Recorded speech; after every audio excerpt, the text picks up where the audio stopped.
Bat's Feast. Fat Bat's Feast. Look at this one. All right, he's This was last night. Oh, we made a little porchetta. Yeah. Monica, you ready? You recording? Yeah. A little.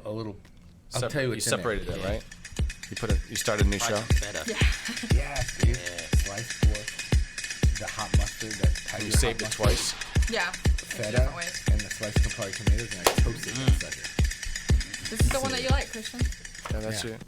Well, welcome into the Recipe Podcast, Celebrity Secrets to a Successful Life. I'm your host, Chef Charles Carroll. What a great day, what a great show we have for you today. This is a Gourmet Club live show where we bring in someone from the hospitality field, typically. Most of the time it's from Houston, but we've had some really fantastic chefs on the show, and so we're very excited about today's guests, and we'll get to him in 1 second. But before we get started, I just want to say hello to everybody there. Christian, Venus.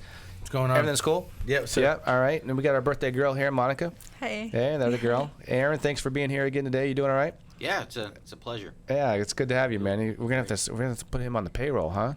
yeah. Well, it's the first time on this podcast for me, so. That's right. Yeah, that we had a guest in here. And Jay, thanks for making all the buttons work. Everything cool for you? Yes. Yeah. How's married life for you? Doing. It's all right. Yeah, that a boy. All right. Jay's doing all right, getting all used to family life, and things are going well. And also Chef Rufy. All right. Chef Rufy, tell me, how do you pronounce your last name? Sulaiman. Sulaiman. Sulaiman. Yes. All right, Chef Rufy. We've known each Just like other it's spelled. from Hilton Americas, downtown Houston. That's right, Chef. Yeah, man. And we've known each other for a few years now. I don't know, Wow. 5 or 10 years maybe. Something like that. Yeah. So listen, tell me, you've been there a long time. Yeah, I actually opened the hotel about almost 16 years ago now. Wow. Yeah. You opened 2003. it. So are you a native Houstonian? Yes, I can say I am a native Houstonian because I've been in Houston for 39 years. Wow. However, originally, as you can tell from my accent, I'm from Africa. I'm from Nigeria. I'm going to get you a little bit closer Yeah. there. There you go. From Nigeria. Yes. So, so 39 years ago. So that's so why did your parents come here? My parents didn't come here. Oh, they I came didn't? here by myself. Oh, you did. Okay. I know. I looked. So young. what brought you here then? Well, actually, I came here for school. Okay. I was listening to you. I went to University of Houston as well. Okay, yeah. Yeah. All right. So and you liked it so much you stayed. I love it so much. I stayed. Yeah? Yeah.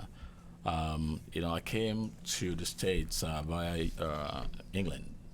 I was in London, like most Africans that are here. We come through Europe, then move over to the States. So I came here. My brother was here. My younger brother actually came here right before me. Okay. And the first city that I went to was Chicago. And let me tell you, it was cold. Yeah. After London was cold, Chicago was very cold. So I called him up. I said, "Listen, this place is too cold for me. I need to get out of here." Yeah. So it's like, come on down to Houston. Houston is like Lagos. It's really cool. It's nice and warm. Yeah. So I flew down. I'm like, I like this. Yeah. So I decided to stay. Went to U of H. And I think I got my first job the second day I got to Houston. Wow. Yeah. And that was? That was at a mall called Shopstown Mall in those days. Yeah. At a one little bitty bar. I forgot what the bar is called. I only worked there for 2 days, by the way. Just cooking nachos and shoveling nachos all over the place. Busy place. Yeah. So were you cooking before you came? Yes. I did some cooking when I was in London. Just cooking for fun. I was young, making money on the side. That's it. And when I came to the States, of course, the only thing I could do then to make some money while I was going to school is, cook. Yeah. And that's what I did. And I actually, believe it or not, I went to school for something totally different. My major was industrial technology. At U of H? U of H. Oh, okay, Yeah. all right. Wow. Yeah. And so I started cooking, and I think the third day that I got here, I went to the formerly Adams Mark Hotel. I'm not sure if you guys are familiar with the Adams Mark Hotel. You've been in Houston for a while, Chef. Yeah. So the Adams Mark Hotel, the chef then was German, and I walked in, went through the interview, and he realized that I lived in in England, and he goes, I think I'm gonna hire you. So by the way, my name is Rufi, right? So my real name is not Rufi. My real name is Abdurrauf Sulaiman. So I told the chef, this is a true story. I told him, my name is Abdurrauf Sulaiman. This is a German guy. He goes, Abdu what? So Abdurrauf said, no, your name is Rufi. I said, what? No, Rufi, that's your name. From that point on, my name became Rufi in the States. No kidding. No kidding. So it's. I'm not gonna call you Abdul. That's too long. Your name is Rufi. I say, all right, chef. Yes, chef. I mean, those days, yes, chef. We don't argue, right? Yeah. Especially then, yeah. Yeah. So how long did you stay there? I was at the Adams Mark Hotel. I actually came up through the ranks at the Adams Mark Hotel. I was there from 1981 to 92. So I worked my way up And that chef through the ranks. That chef was there the whole time as well? Oh, no. He actually opened the Adams Mark. I joined the Adams Mark just barely a year after the hotel was built. And so the chef was only there for like 3 years, I believe. Then another chef came, all European chefs. Oh, wow. So that's my schooling, really. I mean, I was lucky enough to work with some really badass European chefs. Yeah. That taught me what I know today. What's it now, the Adams Mark? Because I think you've It's been now here. the Marriott, yeah. Okay, because you've been here probably longer than all of us, right? None of us have been to Houston that long. So. Yeah, definitely. Well, Yeah. I mean, I came over 12 years ago. So. Yeah. Oh yeah. I've been here for a while. Yeah. So yeah, I was there till 92. I came up through the ranks up to executive sous chef. So I was executive sous chef there for about 2.5 years, and I was hoping to take over the hotel and run the hotel. And I didn't get the position. Of course, I thought I was ready, but I really wasn't. Sometimes you think you are ready until you really, get the job. Then you know what it's all about. But I was lucky enough to get a job with Marriott Corporation, and Marriott took me away from Houston to Orlando, Florida.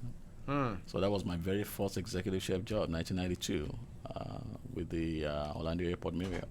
I ran the hotel for 5 years. Then I missed Texas. Yeah? Wow. I missed it. And so what was the gig that brought you back here? La Torreta del Lago Resort. Oh, no kidding. Yeah. In you all know where that is? in Conroe, yeah? In Conroe, yes. Yeah. Yeah, that's what brought me back. They were looking. What year was that? 1997. I was gone from 92 to 97. Was that then I came relatively... back. I'm trying to think how old that place is. It's Well, older. it got redone or something, Yeah, right? it got redone. Yeah, Yeah, got a it got huge totally redone. redone. Yes. Now it's shut down again. Yeah. Yeah, getting ready to be redone again. Yeah.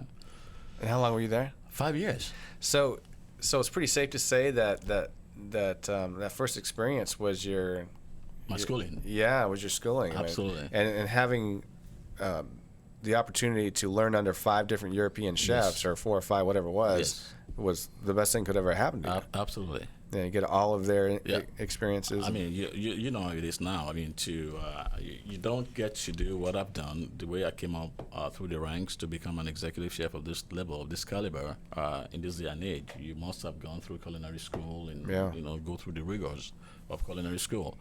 But then, when I was coming up, as most chefs in the 70s and 80s, you learn, the As you ropes went. through the brigade, Yeah. right? So that's I was lucky. Yeah.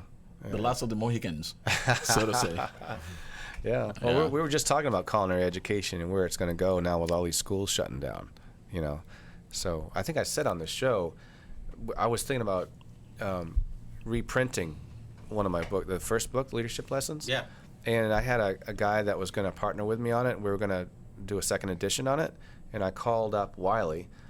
And Wiley said, hey, we'd love to do something with you. We just don't want it to be in anything for schools. I'm like, what? And I was so shocked with that answer. I was depressed. I'm like, what? Yeah. What does that mean for the next generation of culinarians? Wiley's saying that's not our market anymore. They don't want to be involved in it. and it was really depressing for me because I was worried about what's going to happen to our next Yeah. generation. You know what I mean? It's Yeah. that schooling is not going to be. I don't know what's going to happen. Yeah, you know, I mean, in this day and age, as a culinarian, you got to be educated. I mean, even at this level, we're still educating ourselves. Yeah. I just got back from CIA about 2 weeks ago for an immersion program, and that's how, as a chef, I continue to educate myself. I mean, I make sure I take some kind of class at CIA almost every year. Good for you. You know, just to be on top of what I do. Yeah. You know, so education is really important. It's sad to see that some of these schools are, they are for profit, and and I think what happened over the years is that, a lot of banks got involved and they just, get these kids in and push them in, and they went to school for a lot of money, and they came out and come to places like mine, and I told them, no, I'm going to start you $11 an hour. And they're like, what? Yeah. That's not what I went to school for. Even with a culinary degree. Of course. And with no culinary degree, it's like, what, 10 or something? Well, yeah. Or 11? I mean. But the thing is, what we do is very technical in nature. You went to school, you did all that, but you still have to go through the rigors. You have to learn the techniques while you're out of school. You don't get out of culinary school and become a chef. Right. And that's what they don't teach these kids. Yeah. I was in the advisory committee for Le Notre. Yeah. And one of the things I will tell the students is, while you're in school, I don't care if it's McDonald's, Burger King, stay in a kitchen. Yeah. Just touch food, play with food while you're in school. Don't wait till you get your bachelor's degree or associate degree and come out wanting to be a chef. Because what we look for is, you got a degree, but we look for the kitchens that you've been, the experience that you acquired over the time. It's really important. I'm hiring. Monica works in my office, and I'm hiring every week. I'm looking at resumes every single frickin' week, right? And you have to be too, unless you have somebody doing it for you. I know, I'm doing it myself. Jesus Christ, it's a full-time job. Yeah. And it's getting to a point now that the ones that we tend to look for, that we get excited about, is someone who was at a McDonald's for more than maybe 18 months. Wow, they stuck it. Yes, Someone they stuck in there. someone stayed somewhere more than 6 months, and it's so people are putting shit on their resumes from March of 18 to June of 18. I'm like, what? Back in my day, if you weren't somewhere more than a year and a half, 2 years, you don't even put it on your resume. That's right. And then they're putting stuff on their resume for 2 months, and it's what about chef? What do you think about that nowadays? Getting off your trail a little bit about ghosting the people that set an appointment up with you. Okay, tomorrow I'm going to interview with you. Yes, sir, chef. I'll be there 2:00 tomorrow, and they don't show up. I've experienced that lately because, being a big hotel, we always hiring, always. And we have set of interviews set up, and these guys just won't show up. Right. And I'll be like, what's going on? What is the percentage for you, do you think, off the top of your head? I will say probably about 25. About Probably 25%? about 25, yes. We're like at 70%, right? Yeah, I'll say probably about 25. Possibly because I have A really good HR team. well, probably. HR team that will go through and sift those that may probably become that part of 75% for me.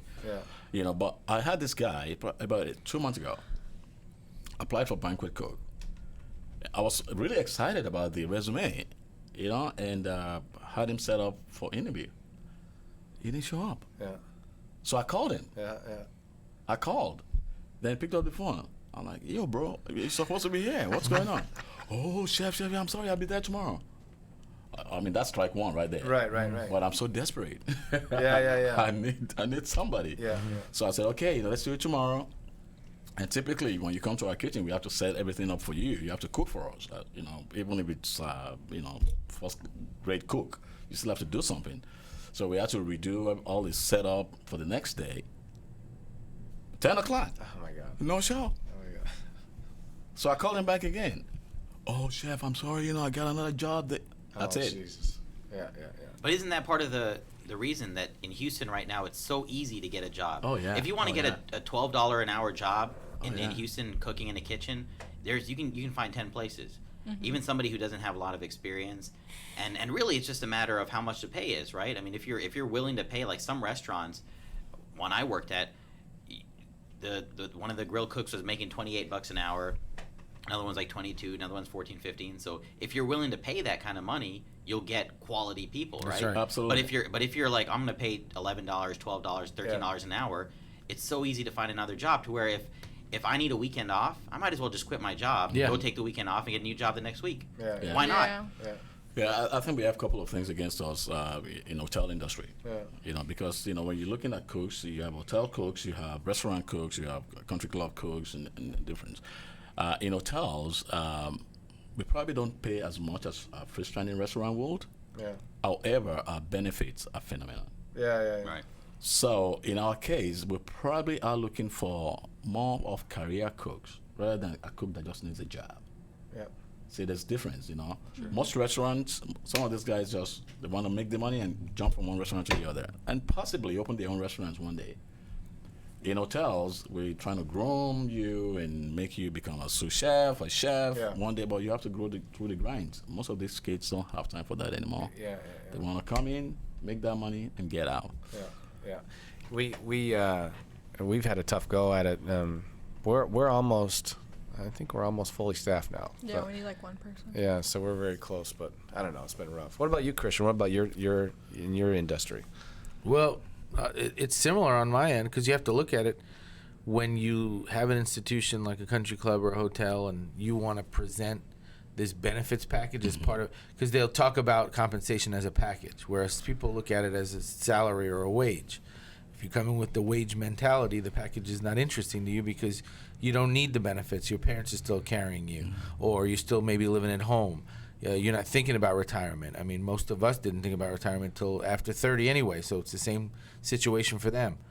So that doesn't attract them as much. So if you put all that behind the low wage, they're like, don't talk to me about all the other stuff. I only care about what I'm making hourly. I need to know how many dollars I'm bringing home because I have a debt to pay or whatever the case, to school or whatever. They need to make as much as they can. So they might even take an opportunity that's not as beneficial for their career just to make the extra $3 to go to Starbucks or whatever. Starbucks has good benefits too. Like I'm making 13 there or whatever. And then they take their career path. They take a deviation because of it until they can pay their stuff back, so they don't actually get their careers going while they're still young. And I think that's very frustrating. I'm a lot like you, in terms of I went to school for something totally different. I went to school for film, and I knew I was going to end up doing hospitality at some point. I was interested in wine, and so I went and I worked as a teacher's assistant for a bunch of wine schools in order to not pay for those schools since I was already paying back debt from college. And I got lucky because I had to work the classes, set them up, break them down in order to get those certifications. And then when I got that education, I was able to now have something on my resume so that I could get a SOM job. But everybody was looking for experience, a wine job. And so nowadays, the resumes don't tell you much. So the hardest part is like what happened to you is getting the person in front of you. That's right. Yeah. But then to get their priorities, like my first question, not to get intense, but I'll have a couple of light questions, but like question 3 is like, here are the different things that you would get out of a job. Tell me, and I'm going to tell you what they are. You tell me what in level of importance, how you prioritize it. And when they're honest, they'll say money's up front. I was like, 100% I get that, but that's not how we prioritize the way we set up a package. So I want to just get that out of the way now. And I was like, because we can cut the conversation right here if you're thinking you're going to come in to make 18 or whatever the case might be. So it changes the whole way you do interviews. Absolutely, that makes sense. Yeah. Yeah, it's a tough go at it, but I don't see it changing anytime soon. I think we're going to continue to have that. Well, isn't part of it as well, like you're talking about how long someone's been at a business, but some of the great restaurants in Houston last 18 months, right? A year, 2 years. Like if you keep up with the press and you're like, this is the best new restaurant in Houston and it's getting all these awards and the New York Times is doing something about it, Food and Wine magazine, and then it's closed. Yeah. And so in a way, you can't really blame someone for only working at a restaurant for 6 months. That person stayed there for like half the life of the restaurant. That's you know? right. I mean, and then they get that mentality, which is, okay, I'll go to a different restaurant. That place goes out of business. And the person's like, well, okay, I was there for 8 months, but I was there for 3 GMs, Yeah. you know? So I was, that's a long time for nowadays. Whereas if you're working in a big institution like the Hilton Americas that has a lot of money behind it, that's going to be there forever, 18 months is nothing. It looks bad, but in the reality of what's on the ground, what we see every day in the city, I mean, that's I guess that the sense of time is different. But I think the way the compensation is set up needs to change. Absolutely. Because from the side of service, like what Danny Meyer is doing, where we went to a restaurant, we ate, everything's included in the price, there's no tip, but they use those extra funds off of the pricing to compensate the kitchen and the service staff, and don't put anybody under the pressure of tip, because New York, it's so many people coming from tourists, and they don't know what the tipping structure is here. So they just don't tip, because wherever they come from, they might not tip. So he canceled all that, and he was like, I'm going to just make my prices inclusive. There's no tip at the end. The waiter at the end even came over and was like, I just want to let you know service is included, because he understood we were from the service industry, and we want to put more money on it. And it was almost like, no, we don't. Get that mentality out of your head. Everybody's well taken care of, including the kitchen. And that part of putting it in the pricing, I think is a responsible side of ownership. It's progressive, because what you're saying is you're going to take the responsibility of distributing those monies. Whereas they go to waiters and they're like, you make $2.90 an hour. Let the patron take care of the rest of your pay. Yeah. Yeah, you're so right about that. When it comes to the wage, what we had to do was actually get out there and do a research on not just the hotels, cooks or culinary departments in hotels. We went to hospitals, because hospitals were, getting aggressive, taking cooks away from the hotels. We checked the hotels, we checked hospitals, we checked country clubs and restaurants. Then we came up with a good rate that we can bump our guys to. And I think about 4 years ago, we were able to bump some of our guys average of $2 an hour. Wow. Yes, we had to. Wow. But, hiring is not the total part. Retention rather, it's even more important. Because once you get them in, you got to keep them there. It's so expensive to bring them in. Yeah. So what we've been doing a lot of culinary training, in-house culinary training for our folks, where they actually get diplomas, to enhance their knowledge. Every kitchen in every Hilton hotel has a TV. As a matter of fact, I stole that from you, Chef. I came to your kitchen 10 years ago or so. I came to your kitchen. I'm like, oh, this is cool. Yeah. So I went back in and told my GM, I want TVs all over my kitchen. Yeah. But we use that for training purposes.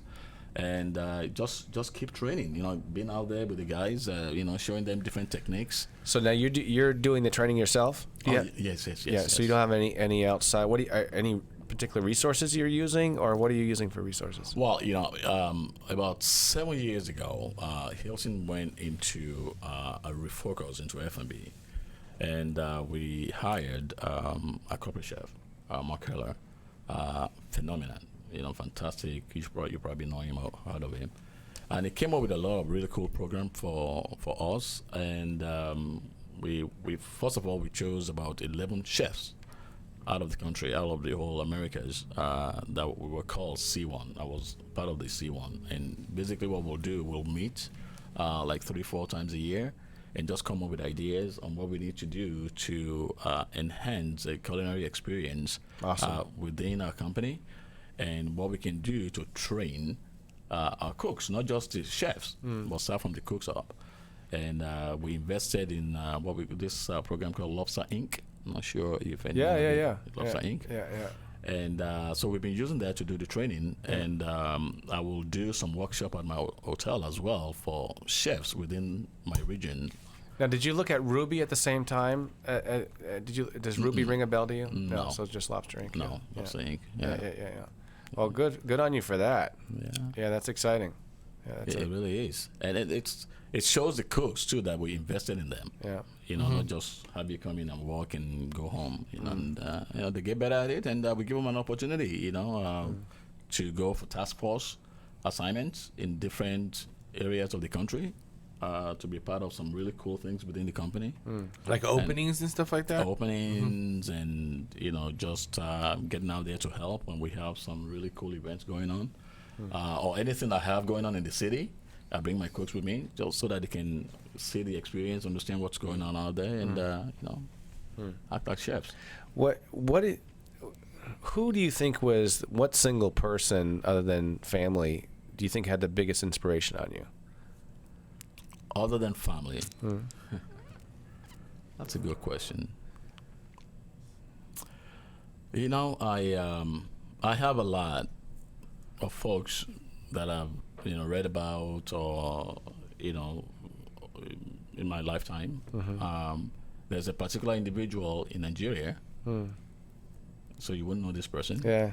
His name is Obafemi Awolowo, a Yoruba man, and that did so much to help the country go into the right direction, and actually did a lot, to make sure that the word democracy hangs on within the country.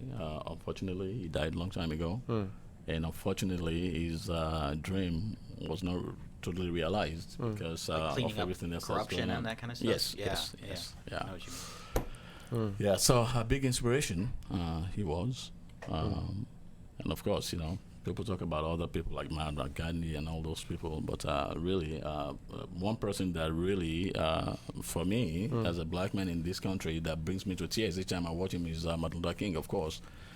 When he's talking, it gets to me. So yeah, that's a huge inspiration for me.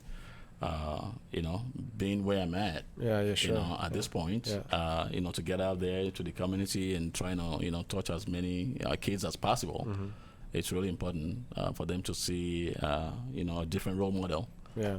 You don't see a lot of chefs like me on this level, so to get out there and touch those kids and look them in the eye and let them know they can do the same, it's a big deal for me. Well, good for you on that. Yeah, that's awesome. Did you go to the Hilton Americas directly after Conroe? Actually, no. I worked for CCA, Clubs Corporation of America. Oh, no kidding. Yeah, I was hired a way to manage the clubs of Kingwood, the 3 country clubs of Kingwood at Tascasila. Who hired you individually? Do you remember the guy? It wasn't Gary Kowal, was it? No. He was the VP of operations. For Okay. them All right. I at just that curious if it time. was Gary. Yes. No, it wasn't Gary. So you went to Kingwood. Yeah. He actually called me because what they were trying to do is, change the theme of food and beverage then to more of a resort setting. And being the fact that I was a chef at a resort, so that's how he hired me away. And so I was there running Kingwood Country Club, Atascocita Country Club, and Deerwood Country Club, all 3 country clubs together. Because Kingwood's huge, right? Have you been there? No. Yeah. Well, I mean, At to the that- golf club. That's At it. that point, Kingwood was the largest private country club in the world.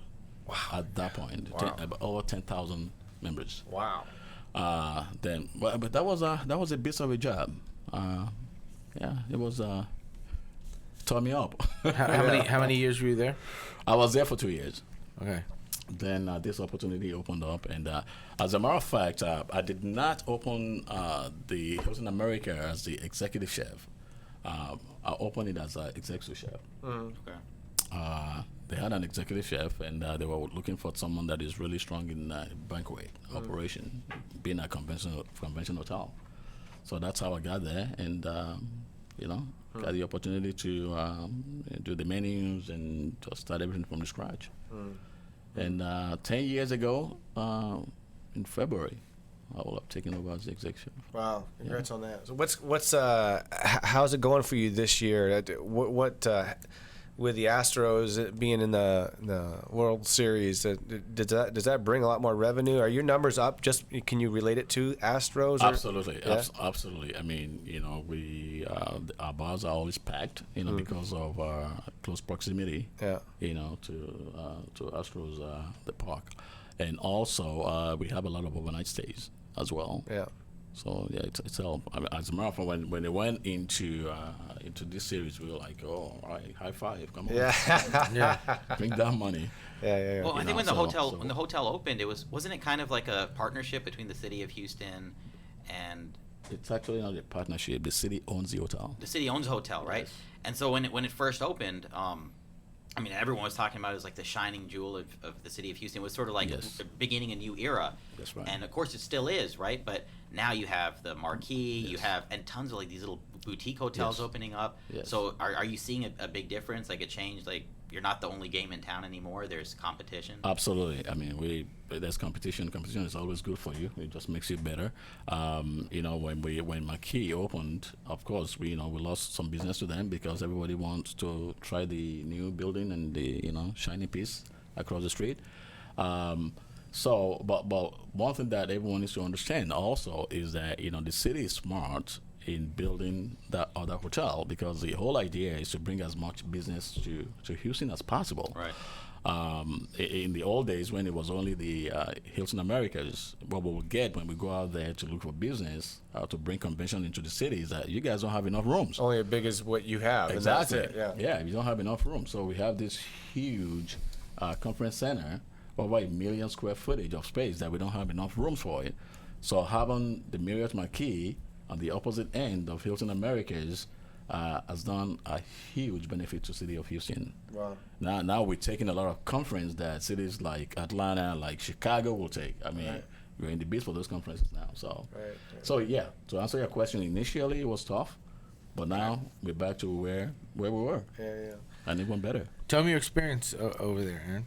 Yeah, so I think it was 2 years ago. I went to the Hilton Americas it was a dinner for the Red Mass, and Justice Samuel Alito, of the Okay. Supreme Court of the United States, was giving a speech, and I mean it was a lawyers' convention. I'm not a lawyer, but somebody knew me and gave me a ticket, to go, and I mean it was a great speech. But one thing that really struck me was just the quality of the food, because in my mind I've always thought that airplane food is bad and banquet food is bad. Always, right? Every time I go to a wedding, it's always so disappointing. Especially, I mean, you're trying to feed 300 people. You have to make all the food in advance, put it on a plate. It sits there and kind of steams together like a TV dinner. But that was the first time where I was like, I truly loved the meal there. I remember it was because we were talking about it the other day because he was making some wheat germ, or what do you call it? Wheatberry. Wheatberry. I Wheat made berries, wheatberry right? salad, yeah. And I was thinking, where have I had that before? And it was at the Hilton Americas. And of course, I didn't go there for the food. I went there to see this famous justice. But it was like a little salad with like some tomatoes, and it was really well seasoned, Yeah. and it had a lot of like vinegar, like you weren't or like that acidity, right? And then I think the meat was either it was a fillet or it was like a short rib. A short rib? A short rib, yeah. And I was thinking this is the most delicious thing I've had Oh, good. at a Good to hear. banquet for Thank you. 100 people. And I know the hotel was busy that day because there was something else going on the floor below. Yes. And I was talking to I actually know a couple of the banquet servers over there, and just talking to them about the kinds of events they have there that can be on 2 different floors, 100 people, 1,000 people. I think even several thousand people That's right. can have a dinner. And anyways, I was just amazed by the fact that you could put out that many plates of something so good that because normally, I mean, you go to a restaurant, they cook it for you and then they bring it to you, right? Here it's like they have to cook it for hundreds of people and then bring it out. Yeah, and yeah. and you still don't lose that quality. And I think Well, thank you for saying that. That's true testament. Huh? There's an art to that, right? No, there's an art to great banquets. Yeah, right? absolutely. There is. I mean, first of all, you got to be intensive as a chef. You got to be there. Your intensity level on the floor got to be there. You got to watch every piece of garnish on the plate got to be watched. We're lucky enough to have a lot of really cool equipment as well. When you come to our hotel, we don't plate up your food and just let it sit in the morning so that you can have it ready at night. Your food is almost plated up to the point where it comes straight to you. à la minute. Almost. I'm not gonna say alaminos. Almost alaminos, and that's because we have what we call conveyor belt plated tables. I have probably about 8 of those in my kitchen. So when I have 2,000-3,000 people, we have everything loaded up, and we banging it out straight into the warmer. But what's important though is to make sure all of our chefs are on top of it. My background is fine dining.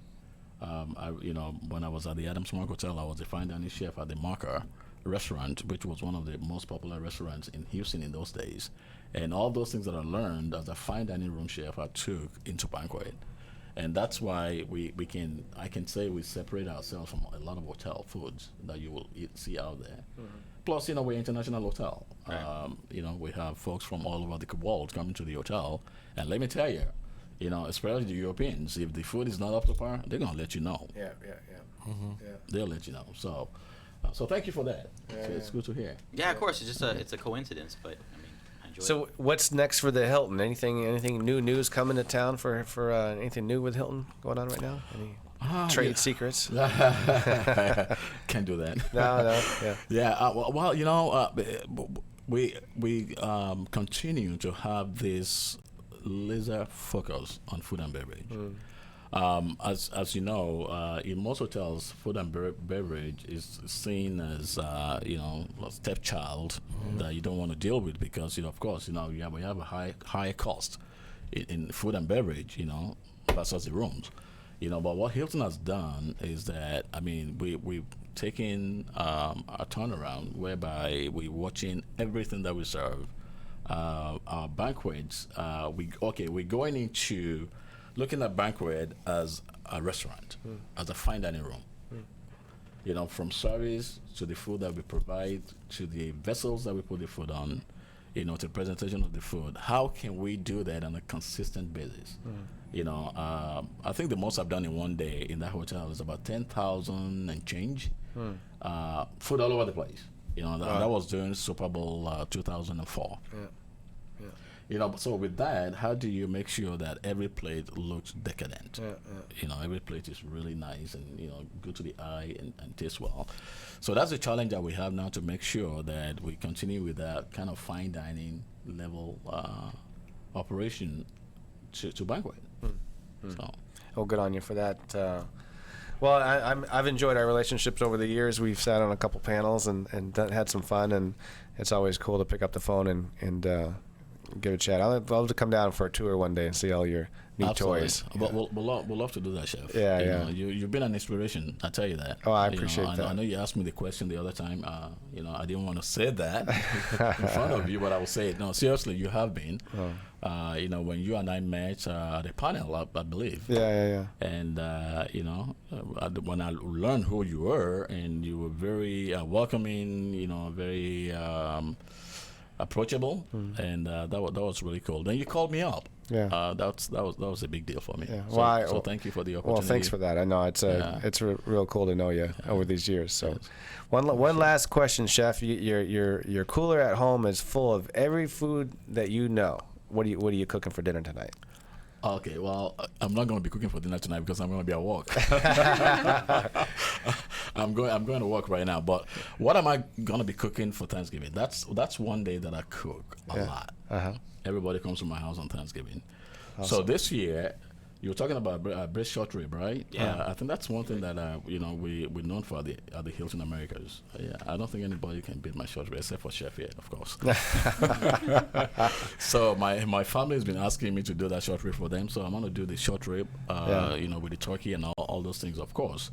But I figure I'm going to do the short rib with braised onions and tomato compote. Yeah. And see how that goes. I love braising. Yeah. Braising is so much fun, isn't it? Oh yeah, absolutely. And your wheat berries. Yes. Christian, you like braising? I know we talked about barbecue the other day. You hate barbecue, but do you like to braise? Do you ever braise anything? No. It's just something pleasurable about taking a really tough piece of meat and braising it carefully, and then making the sauce out of it and have it fall. Well, that's one of your favorite dishes, is that Portuguese braised pork with mussels you're telling me about? Yeah, I love that. I like eating this stuff, but I don't like cooking stuff that takes too long. Honestly, I could deal with the turkey as long as I'm doing a bunch of other things. But like when Aaron and I will cook. My birthday was last week, so we cooked on Saturday. We're using a small space, and we're trying to keep ourselves busy the whole time, all the way up until when people get there. Yeah. So when you're done, you might have 9 different things to eat. Yeah. But I prefer to keep it like that. I wouldn't be able to put one thing and have that be the focus. It's too much pressure on that one dish. We give ourselves the ability to mess at least one dish up. It's true. You have to. Well, Chef Rufy, thanks so much for taking time out of your day. I know you're a busy guy, and you're heading off to work, and I appreciate you coming in, and I look forward to many more. It's really a pleasure. Thank you so much. Thank you so much. And guys, thanks for coming in. Venus, thanks for coming in. And birthday girl, hope you have a great rest of your day. Thank you. Jay, thanks for making things happen. And Aaron, thanks for for filling in once again. Anytime. And yeah, look forward to it. So remember, everybody, this is the Gourmet Club Live, our recipe podcast. But we want you to go over and check out go over and check out the Recipe Unplugged. All right, that's a totally different show.